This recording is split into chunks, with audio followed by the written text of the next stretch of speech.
Assalamualaikum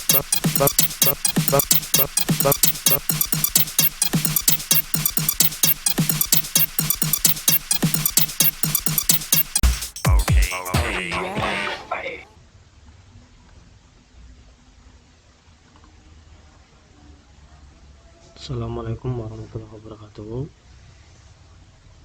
Selamat pagi teman-teman mahasiswa. Kita berjumpa lagi dalam materi pengantar sejarah peradaban Islam. Ini merupakan materi awal untuk mengenal dan mendalami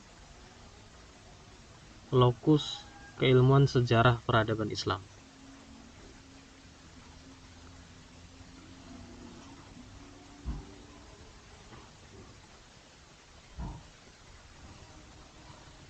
Pertama, pengertian sejarah peradaban Islam. Sebagaimana diketahui, sejarah secara bahasa atau etimologi berasal dari kata syajarah atau pohon, ya. Jadi secara bahasa, sejarah itu berasal dari tata bahasa Arab, dari kata syajarah, pohon. Kalau kita melihat pohon, kita akan terbayang bahwa ada akarnya, ada tangkainya, ada batangnya, gitu, ada daunnya, dan terkadang ada bunga dan ada buahnya. Kita terbayang itu. Nah, sejarah itu kurang lebih sama dengan pohon itu, ya. Sejarah secara bahasa diartikan sebagai pengetahuan tentang gejala alam dalam bentuk kronologi. Karenanya sejarah ini dipahami sebagai aktivitas manusia yang tersusun secara kronologis, ya. Kronologis itu berurutan, ada urutan, ada awal dan ada step-stepnya. Sebagaimana kawan-kawan misalkan membahas tentang sejarah kehidupannya, ada awal lahirnya, lalu beranjak tumbuh gigi, tumbuh rambutnya, bisa berjalan, dan seterusnya, sekolah dasar sampai dengan kuliah, itu sejarah kehidupan. Nah, sejarah peradaban Islam juga begitu, tersusun secara kronologis. Sejarah juga dimaknai sebagai serangkaian peristiwa masa lampau. Yang paling umum memang diartikan sebagai peristiwa masa lampau umat manusia. Tapi dalam definisinya sebenarnya yang disebut sebagai sejarah itu apa yang terjadi di masa lampau yang saat itu bisa ditelisik melalui beberapa catatan. Misalnya ada permulaan yang terbukti secara tertulis, ya, telah ditemukan. Ada bukti-bukti artefaknya, ya. Entah itu nanti bukti tentang tulisannya di kitabnya, atau ada peninggalannya berupa bentuk-bentuk kesenian, begitu. Nah, itu yang disebut sejarah. Masa sebelum ada hal-hal yang tercatat atau sebelum ada bukti-bukti itu, nah itu disebut sebagai masa prasejarah.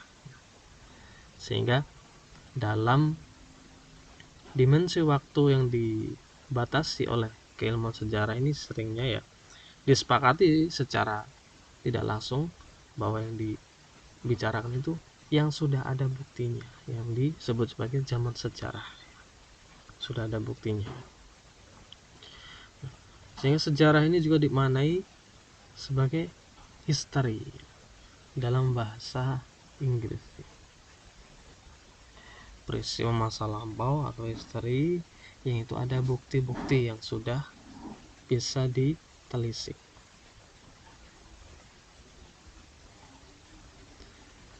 sejarah secara terminologi, secara maknawi ya, yaitu ilmu pengetahuan yang berusaha melukiskan tentang peristiwa masa lampau umat manusia yang disusun secara kronologis untuk menjadi pelajaran manusia sekarang maupun masa yang akan datang. Nah, secara maknawi ini sebagai ilmu pengetahuan yang memang diulas dan diperdalam, disusun secara sistematis dan kronologis, yang bertujuan agar menjadi pelajaran bagi manusia yang hidup di sekarang atau masa yang akan datang. Ada yang sering gitu ya, kita belajar dari sejarah, maka kita akan bisa menyikapi gejolak-gejolak atau kejadian yang ada di masa kita hidup ataupun di masa yang akan datang, masalah-masalah yang sedang dihadapi sekarang ataupun di masa yang akan datang. Kita akan mengambil hikmahnya dari sejarah ya, kita akan belajar dari sejarah gitu. Ada juga kata pepatah bijak berkata, jangan sampai kita jatuh dalam lubang yang sama. Kalau kita tarik dalam peradaban Islam, berarti kita mempelajari peradaban Islam ini, dalam sejarah peradaban Islam ini, agar kita tidak mengulangi kesalahan-kesalahan yang terjadi di masa lampau umat Islam yang zaman dahulu, yang akan kita pelajari nanti. Dan kita bisa mencontoh apa yang baik di peradaban tertentu yang bisa kita ikuti juga, atau kita inovasi, perbaiki lagi agar peradaban Islam di masa kita ini lebih cemerlang begitu ya. Sedangkan peradaban ya, secara etimologi itu padanan katanya yaitu al-hadar, yang terkadang juga disebut sebagai kebudayaan. Terkadang memang menyebut antara budaya dengan peradaban ini sama. Tetapi dalam pandangan tertentu ya, pada kelompok tertentu dan di mata kuliah kita ini, makanya membedakan antara kebudayaan dengan peradaban.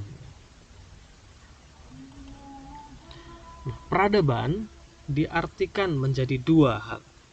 Yang pertama yaitu proses menjadi beradab.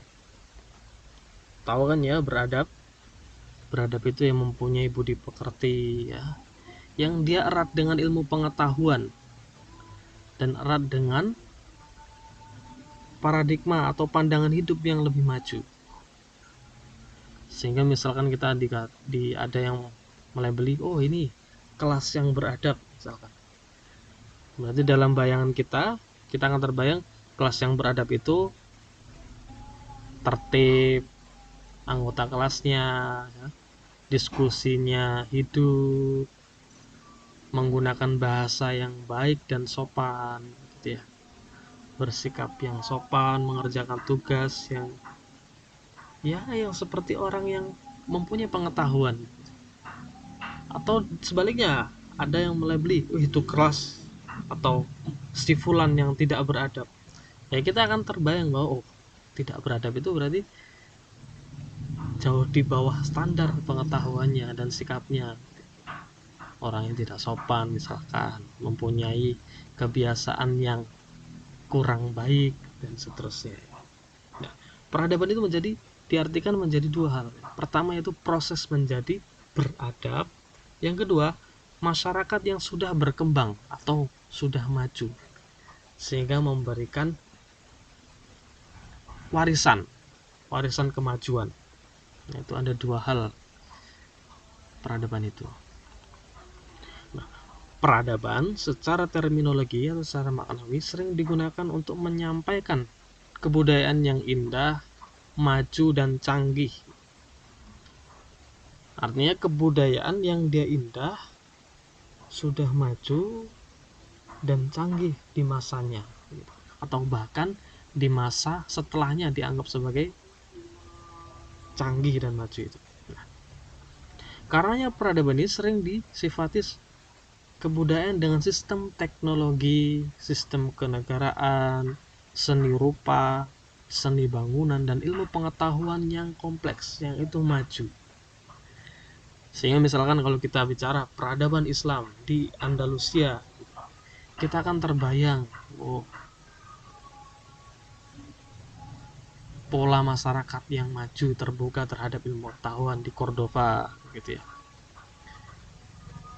Kita bicara peradaban Islam di Mesir, kita akan terbayang, oh, ada perpustakaan tertua ya, di Mesir, dan universitas yang tertua Al-Azhar, dan seterusnya. Peradaban Islam di Makkah dan Madinah, oh, di situ ada situs peribadahan yang sangat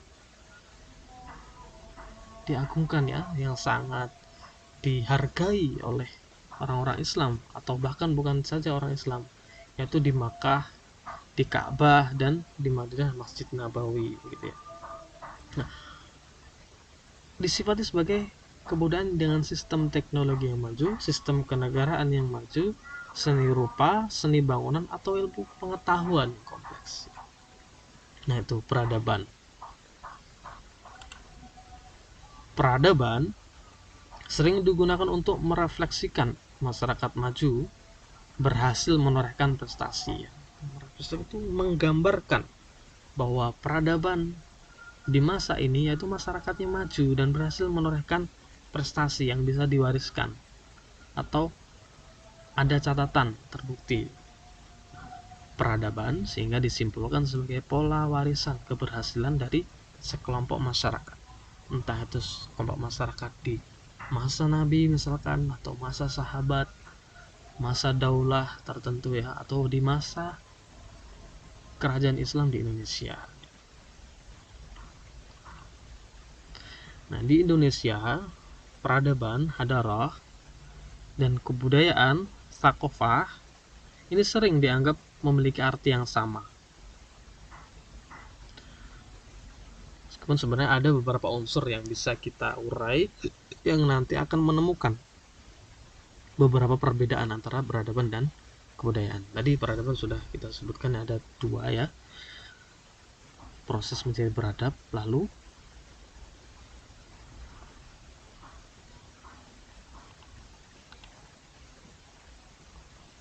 masyarakat yang sudah berkembang. Nah, sekarang kebudayaan yaitu satu, wujud ideal yang ada ide dan gagasan. Yang kedua, wujud kelakuan yaitu pola perilaku masyarakat. Yang ketiga, wujud benda, itu hasil-hasil benda. Tapi bagi antropologi, ilmu antropologi ya, yang mendalami tentang perilaku dan kebudayaan masyarakat, peradaban dan kebudayaan itu berbeda.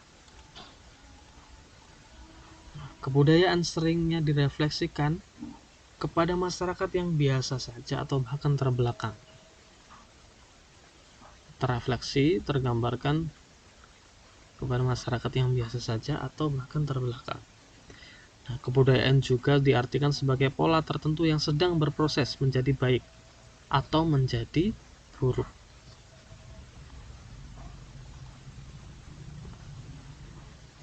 Sehingga kalau kita lihat dalam bagannya bisa dipahami ya, bisa diamati, nanti bisa dicatat juga. Jadi perbedaan kebudayaan dengan peradaban, kebudayaan itu berpola tertentu atau sedang dalam proses. Kalau peradaban berpola maju atau sudah menjadi warisan. Misalkan contohnya, ini contoh saja ya, pungutan liar itu masuk dalam budaya, tapi dia belum tentu budaya yang baik ya, belum tentu dianggap sebagai perilaku yang beradab. Nah, sedangkan infak itu juga masuk dalam budaya, tapi dia budaya yang maju, perilaku yang beradab. Nepotisme juga gitu ya. Lalu kompetisi pacaran misalkan ya, itu juga bisa perilaku masyarakat yang terus-menerus terjadi ya kan, bisa jadi budaya kan, tapi belum tentu kan budaya yang baik ya kan.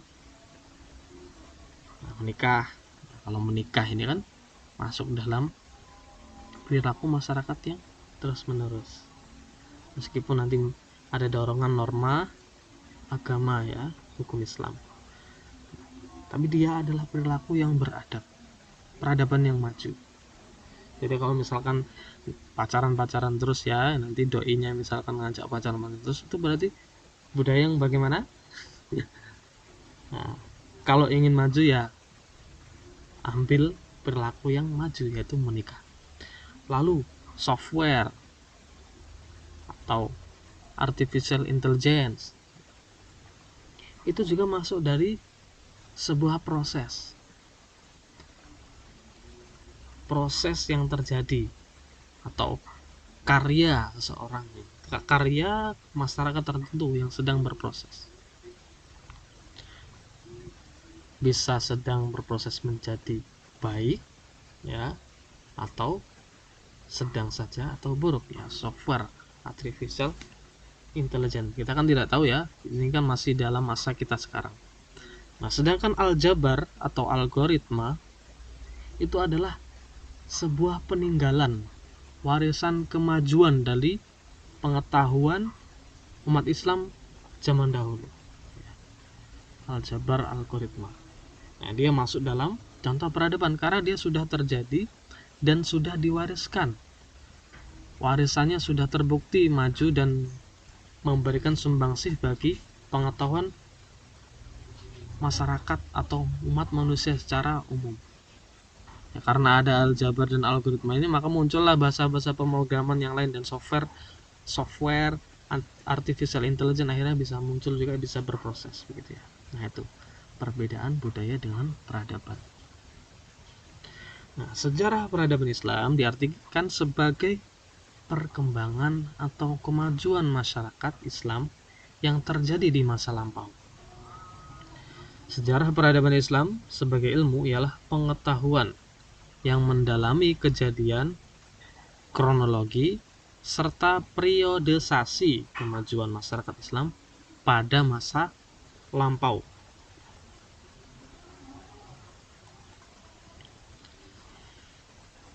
Dalam melakukan pengkajian ya, mendalami sejarah, itu ada metode sejarah. Nah, metode sejarah adalah proses menguji dan menganalisa secara kritis rekaman dan peninggalan masa lampau. Rekonstruksi yang imajinatif dari masa lampau berdasarkan data yang diperoleh dengan menempuh proses itu disebut historiografi, penulisan sejarah. Ada beberapa metode. Yang pertama, metode penggalian sejarah, yaitu metode lisan, interview, yaitu dalam pelacakan suatu objek sejarah dilakukan dengan interview dengan sumber-sumber, narasumber gitu ya. Metode lisan. Atau yang kedua, metode observasi. Dalam metode ini, objek sejarah diamati langsung. Misalkan mengamati langsung Taj Mahal ya, bangunannya dilihat begitu, bentuknya, materialnya, tempatnya gitu ya. Jadi metode observasi ini merupakan metode pengumpulan data, yakni penyelidikan yang dijalankan secara sistematis dan sengaja diadakan dengan menggunakan alat indera ya, terhadap kejadian yang dapat langsung ditangkap, dilihat langsung, diobservasi langsung. Lalu metode dokumenter, metode ini berusaha mempelajari secara cermat dan mendalami segala catatan atau dokumen tertulis ya.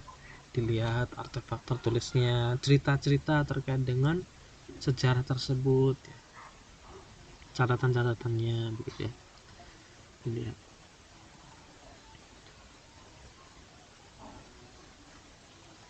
Metode penulisan sejarah. Terkait dengan metode penulisan sejarah, itu bisa dilakukan dengan beberapa metode. Yang pertama, metode deskriptif.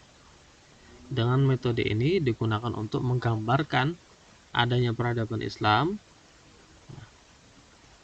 ajaran Islam sebagai agama samawi yang dibawa Nabi Muhammad SAW yang berhubungan dengan peradaban diuraikan sebagaimana adanya dengan tujuan agar dipahami kandungan sejarahnya, ya. Bahwa ternyata dibalik sikap Nabi Muhammad SAW dan dibalik penyebaran, pensiaran, pendakwahan Islam, ada beberapa hal dalam kejadian itu yang bisa diambil, bisa dipahami nantinya. Lalu yang kedua, metode komparatif, yakni menggunakan metode yang membandingkan sebuah perkembangan peradaban Islam dengan peradaban Islam yang lainnya. Dalam metode ini maksudnya adalah ajaran-ajaran Islam ini dibandingkan, dikomparasikan dengan fakta-fakta yang terjadi dan berkembang dalam waktu serta tempat-tempat tertentu, ya, untuk mengetahui apakah ada persamaan ataukah ada perbedaan dalam objek masalah tersebut, ya. Yang ketiga, metode analisis sintesis, yaitu metode ini melihat sosok peradaban Islam lebih kritis lagi. Ada analisis bahasan yang lebih luas serta akan menyimpulkan lebih spesifik terkait dengan objek sejarah yang diteliti. Nah, untuk memperoleh data yang akurat terkait dengan sejarah, memang dibutuhkan ilmu-ilmu pendukung, ya. Adapun ilmu pendukungnya ini misalkan satu, yaitu paleografi, yaitu pengetahuan mengenai tulisan-tulisan kuno, bentuk tulisan Arab, ya ada banyak, ya. Ada pengetahuan itu, ya, sehingga artefak-artefak sejarah Arab itu bisa diteliti karena tulisannya bermacam-macam. Nah, ada yang mendalami itu. Lalu cara membaca tulisan kuno itu, ya, seperti tulisan Mesir pada para piramida, tulisan Arab sebelum Islam, tulisan Ibrani, tulisan Jawa dengan bahasa Sanskerta dan seterusnya. Lalu paleografi itu juga mendalami kapan dan di mana tulisan itu dibuat, sebab tulisan itu mengalami perubahan memang, baik karena waktu, tempat, atau tempat yang berbeda. Yang kedua, ilmu diplomatik, yaitu suatu cabang pengetahuan yang menyelidiki tanggal, tempat, serta keaslian dokumen-dokumen tertulis, ya.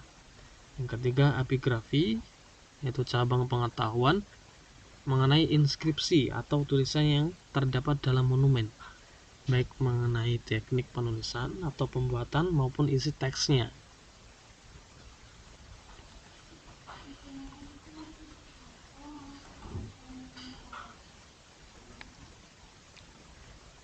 Kronologis, yaitu cabang pengetahuan yang membahas tentang masalah kesatuan waktu, seperti kalender, ya, model lama atau model baru, kalender Masehi, ya, Hijriah, tahun Saka, dan seterusnya. Lalu yang kelima, sigilografi, adalah pengetahuan mengenai segel yang dipergunakan oleh para raja, khalifah, gubernur, ya, ada segel stempel, ya. Dengan mengetahui bentuk segel itu dan cara penggunanya, maka akan diketahui apakah dokumen tersebut asli ataukah palsu, ya. Lalu heraldry adalah pengetahuan tentang tanda-tanda atau simbol-simbol istimewa terdapat dalam stempel, baju besi, pakaian para pembesar, pada bendera dan pakaian tertara, ya. Yang ketujuh, numismatik adalah pengetahuan untuk mengadakan klasifikasi dan menguraikan secara deskriptif mengenai mata uang menurut negeri atau zamannya, termasuk di dalamnya adalah medali. Yang kedelapan, terakhir, yaitu genealogi, adalah pengetahuan tentang asal-usul dan silsilah, termasuk juga daftar para pembesar dan pegawai. Silsilah bangsa Arab misalkan diteliti, ya, melalui ilmu genealogi. Ternyata turunan dari bangsa Aram sebelumnya. Bangsa Aram ini ternyata turunan dari Nabi Nuh misalkan, ya. Sehingga bangsa suatu bangsa ini nanti, misalkan bangsa Arab, bisa diteliti, diketahui silsilahnya, dan itulah pengetahuan yang mendukung ilmu dasar sejarah. Nah, dasar peradaban Islam, dasar terbentuknya peradaban Islam ini memang adalah kebudayaan Islam. Bahwa landasan peradaban Islam ini adalah kebudayaan Islam, terutama wujud idealnya, berupa konsep dan gagasan nilai-nilai Islam sebagai agama. Sehingga landasan kebudayaan Islam ini adalah agama Islam. Adanya peradaban Islam karena terbentuknya peradaban Islam ini karena ada kebudayaan Islam. Nah, adanya kebudayaan Islam ini karena adanya agama Islam. Nah, dalam Islam memang agama bukanlah kebudayaan. Berbeda dengan misalkan agama-agama yang lain ya, antara agama dengan budaya itu sama. Bahkan terkadang kebudayaan menciptakan sebuah agama. Tapi kalau dalam Islam, agama bukanlah kebudayaan. Tetapi agama bisa melahirkan sebuah kebudayaan baru, atau merumat kebudayaan tertentu. Agama bisa melahirkan kebudayaan, dan kebudayaan yang maju sekaligus menjadi warisan, itulah yang namanya peradaban. Sekali lagi, dalam Islam agama bukanlah kebudayaan, tapi agama bisa melahirkan kebudayaan. Dan kebudayaan yang maju seperti infak, menikah ya, kompetisi tadi, algoritma, aljabar tadi. Kebudayaan yang maju itu sekaligus menjadi warisan, ialah peradaban, disebut sebagai peradaban.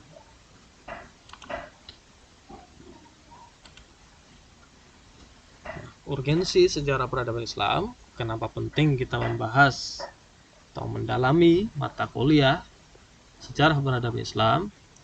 Nah, sejarah mencatat kondisi kebesaran Islam berkat kemajuan ilmu pengetahuan dan teknologi, di mana pada waktu dunia Islam menjadi kiblat perkembangan ilmu pengetahuan dan teknologi dunia. Sejarah memiliki nilai dan arti penting yang bermanfaat bagi kehidupan umat manusia. Nah, hal tersebut dikarenakan sejarah menyimpan atau mengandung kekuatan yang dapat menimbulkan dinamisme dan melahirkan nilai-nilai baru bagi perkembangan kehidupan manusia. Karena kita mempelajari sejarah peradaban Islam, maka kita bisa mengambil nilai-nilai penting dari sejarah peradaban tertentu nantinya gitu ya. Dan insya Allah masing-masing peradaban, masa-masa yang akan kita pelajari nanti, akan ada poin-poin penting dan akan ada hal-hal yang bisa kita ambil sebagai manfaat untuk melahirkan nilai-nilai baru atau untuk mengembangkan kehidupan manusia di sekitar kita atau di masa kita gitu. Itulah pentingnya kita membahas atau mendalami sejarah peradaban Islam. Dengan mengkaji sejarah, dapat diperoleh informasi tentang aktivitas peradaban Islam dari zaman Rasulullah SAW sampai sekarang ya. Mulai dari pertumbuhan, perkembangan, kemajuan, kemunduran, dan kebangkitan kembali agama Islam. Dari perjuangan Nabi Muhammad SAW berdakwah, bagaimana metodenya, fasenya, dan seterusnya. Lalu bagaimana bisa peradaban Islam sempat jatuh dan bangkit kembali, gitu. Dan ternyata redup. Bagaimana itu? Kita akan mengambil manfaatnya dari mempelajari sejarah peradaban Islam. Selain itu, dengan mempelajari sejarah peradaban Islam, diharapkan seseorang dapat memiliki kemauan untuk melakukan pembangunan dan pengembangan peradaban Islam, dan dapat pula menyelesaikan problematika peradaban Islam pada masa kini, di masa dia hidup, serta dapat memunculkan sikap positif terhadap berbagai perubahan sistem peradaban Islam. akan mempunyai sikap yang terbuka terhadap perubahan peradaban Islam dan juga mempunyai sikap yang positif untuk berusaha mendorong perkembangan peradaban Islam terjadi di masanya, gitu ya. Tujuan sejarah peradaban Islam yang pertama sebagai sumber dan kebijaksanaan. Sumber kita menyikapi apa yang terjadi di masa sekarang atau masalah-masalah peradaban Islam di masa sekarang dan menjadi nasihat kebijaksanaan. Yang kedua, membimbing Muslim untuk mendorong dan memperbaiki peradabannya. Mengingatkan bahwa peradaban Islam mengalami kemunduran dengan faktor tertentu, bla bla bla, gitu ya nanti ya. Dan sempat bisa naik kembali atau bahkan jaya dengan faktor tertentu dan langkah tertentu yang kemungkinan bisa kita ambil dan kita akan terdorong. Kita ingin membangun sebuah peradaban yang maju dengan misalkan mengambil metode yang terjadi di masa Abbasiyah atau masa di Cordoba, gitu ya. Itu. Yang ketiga, memunculkan potensi peradaban. Dengan pelajari sejarah kita bisa membayangkan atau berimajinasi potensi peradaban Islam sekarang ini arahnya kemana, gitu. Dan kita mencari celah apa yang bisa kita jadikan sebagai pelecut agar peradaban Islam ini bisa maju kembali. Yang keempat, memberi optimisme, memberi semangat optimis bagi cendekiawan Muslim, teman-teman mahasiswa dan kita semua, untuk mengingat kembali bahwa Islam pernah jaya dan mempunyai warisan peradaban yang melimpah, yang insya Allah kita juga bisa melakukannya. Nah itu ya, 4 tujuan sejarah peradaban Islam.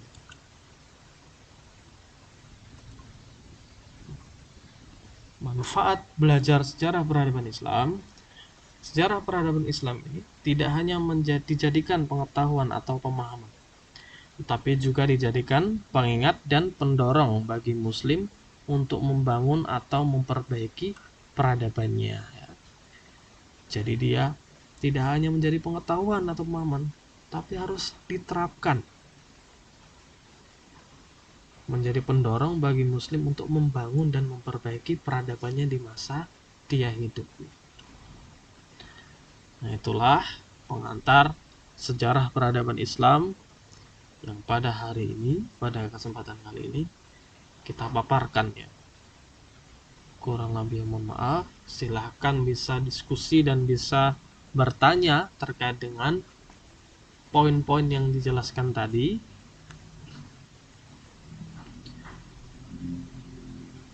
Saya akhiri. Wassalamualaikum warahmatullahi wabarakatuh.